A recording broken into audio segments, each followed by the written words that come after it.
You need to stop using absolute statements in your relationship. This is actually something that I am personally guilty of that I am actively working on. So what are they? So when you're in an argument, you might be like, you never do blank. You always do blank. And I feel like it's usually in an emotionally charged situation, and it's kind of your way of like wounding your partner a little bit. Instead of saying, I am upset that you didn't do the chores that I asked you to do yesterday, you saying you never do the chores is a way of exaggerating a little bit and really, trying to deliver that overall point. We rarely hear people say these things in a positive light, and what's the problem with it? It will make him feel extremely unappreciated. When you come at them with that kind of aggression, does it really make them want to improve or fix the situation? It's going to be a lot harder for him to have empathy for you. In a lot of situations, it'll just put him in the defensive. And for a lot of guys, when they hear this, they think of all the times that they successfully did the task. And he starts to feel like, okay, did she even notice all of those times? Why would I want to do better if she hasn't even noticed the efforts I've been putting in? And in a lot of cases, a lot of men are already feeling unappreciated already. This just really adds to it. One thing a lot of us women can work on is appreciating our man a little bit more often. And of course, this entire video goes for the guys too.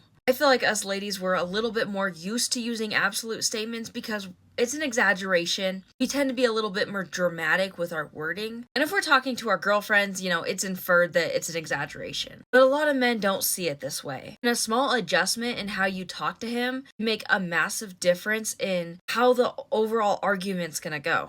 And also, if you come at it from a place of concern, like, oh, hey, you do this thing all the time, but you didn't do it this time. Are you okay? Is something going on? It's going to get you a lot further and lets him know that not only do you respect him, but you do genuinely care about him. And of course, if you're constantly using these terms, it could stem from a childhood wound. Maybe you feel like your parents never listened to you or anyone around you. So when you say you never do blank, but it's not actually accurate, you may be describing something that was constantly happening to you in your childhood and you're extra frustrated with it. And that's something that could be worked on or worked through. But overall, this is another way of wounding to your relationship and should be avoided if possible. If our goal with having that conversation is to fix the issue, it's going to be avoiding using these terms. Instead, doing your best to give him credit where it's due, and even coming from a place of concern. That way you both get the result that you want out of the situation.